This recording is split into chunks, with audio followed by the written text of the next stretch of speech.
Ben McKee and Patrick Brown of Go Vols 24/7 here inside of Neyland Stadium on a Tennessee Saturday night where Tennessee just beat Alabama on the third Saturday in October, 24-17. A massive win for the Vols, back-to-back home wins over Alabama. You've now beaten Alabama in 2 out of the last 3 years. Pretty significant numbers given the amount of times Alabama beat Tennessee in a row. Wasn't always pretty, but at the end of the day, they found a way to get the job done. Led, once again, by that Tennessee defense. Yeah, Ben, that defense was outstanding. I mean, you look at the first half, it was a train wreck on offense, but the defense kept Tennessee in the game. It was only 7-0. You had Dominic Bailey coming up with some pressures. Jerron McCoy made a great individual play on the interception. Tennessee's offense immediately squandered it, but a great play there. They just kept coming up with stops. Tennessee, I think, had 143 yards of offense in the first half, and it was obviously very bad, but Alabama only had like 156, and they finished under 350, I believe, for the game. And the defense had the game in their hands in the fourth quarter again. Couldn't get the final stop at Arkansas. Couldn't get the stop into regulation against Florida. But they come up twice in this one with some pressures there at the end. They had Jalen Milroe really increasingly just rattled, inaccurate, not playing his best, off his game. And then Will Brooks comes up with the interception. At the end, a great story. A guy from Birmingham. Vestavia Hills, I believe. Walk on that has made a couple of big plays now for Tennessee. And as Josh Heupel said, Will Brooks will tell his kids, grandkids, and anyone who's listening about that play for the rest of his life. Yeah, and something that I think stood out is just the amount of hits that Jalen Milroe took. Jalen Milroe looked very uncomfortable throughout the game, and that kind of segues. Obviously, the players did a phenomenal job, but from the very start of the game, this place was, I know Texas A&M calls themselves the 12th man, but Neyland Stadium was the 12th man. I mean, second play of the game, Alabama, false start, delay of game. Had 15 penalties, a lot of false starts. And then third play of the game, Jalen Milroe wasn't ready for the snap. Ball hits the turf. Just the crowd had a huge impact on this game to help the defense. And because of the crowd, because of the defensive pressure that was being applied and the amount of times Jalen Milroe got hit, he looked uncomfortable all game long and probably played his worst game of the season as a result. Yeah, and Tennessee did a good job against Ryan Williams, who got like 46 targets in this game. But Jerron McCoy, Ricky Gibson, I think Jalen McMurray came off the bench and had a few snaps against him, had a really physical tackle against Williams. They didn't let him get going after the catch. He had some catches. I think he only finished like 8 for 73, which is pretty good given what that kid is capable of. And so just really all three levels, the defense stepped up, made some plays. They got off the field on third down. I don't know their numbers, but they did a great job there. Held a couple times, obviously with the interception in the red zone too. And again, I think they probably bothered them a little bit the last couple of games, not getting the job done at the end. And so Tennessee again put the game in their hands, and they came up and got the job done. Absolutely. Offensively for Tennessee, Dylan Sampson continues to be the story. We'll start with the positives first, and then we'll talk about the negatives. The positives, and there were some big pass plays that they hit on that we'll touch on. But Dylan Sampson just once again willing this team to victory like he did against Florida. Had the early fumble right away when Tennessee gets the ball to start the game. Fumbles in the red zone.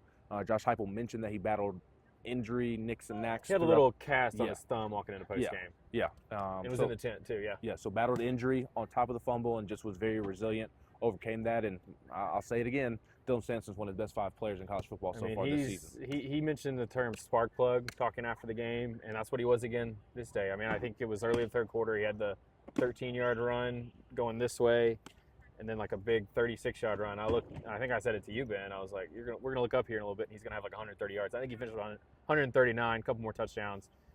He is the steady.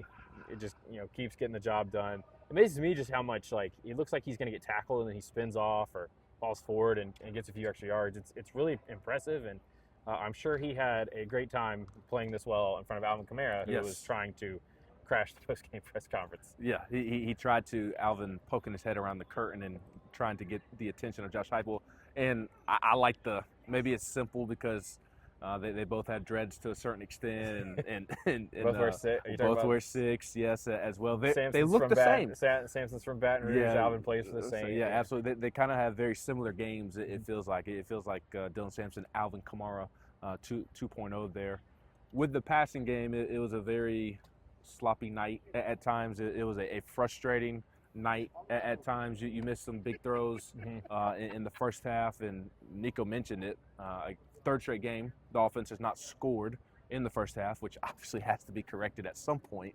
But Nico self-admittedly thinks that if he hits that deep ball to Squirrel, then maybe the first half goes differently for the offense. So kind of feels like Nico maybe has the yips at times, at least there in the first half. And just once again, it's just everybody taking their turn offensively in terms of it not going so smoothly. But in the second half, they were resilient and made plays when it mattered most. The throw to Dante down the sideline to set up one of the Dylan Sampson touchdowns, phenomenal throw, great catch. I think an overlooked throw was the touchdown to Brazel, put great touch on the football. So Nico, not a perfect game by any stretch of the imagination, but willed the offense to win along with Dylan. And there were some times where his guys weren't making plays for him. Now, there's some tough catches that you could say this, that, and the other. At this level, you got to make those tough catches. Especially against Alabama. Right. And, every team's going to have great defensive back talent.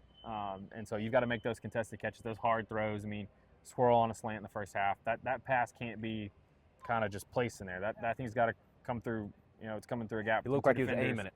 Right. I'm talking about just the one that Squirrel could have made. The different one. We have so many misses to talk about. But I want to talk about the one he hit. That throw to Dante Thornton.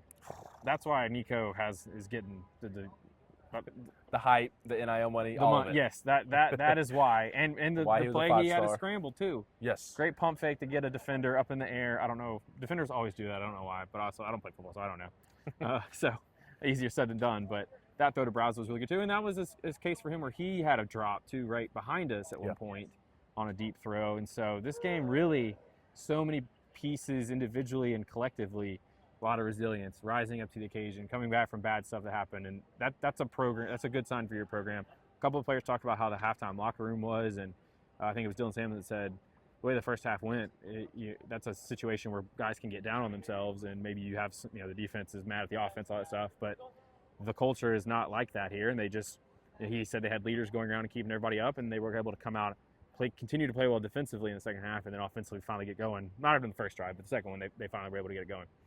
Last thing we'll touch on here is just the historical context of this win and also the context of this win within the season. Big picture, you beat Florida and Alabama, two teams you have not beat a lot over the last 15 to 20 years. You've now beaten them in back-to-back weeks in tough, hard-fought games on your home field.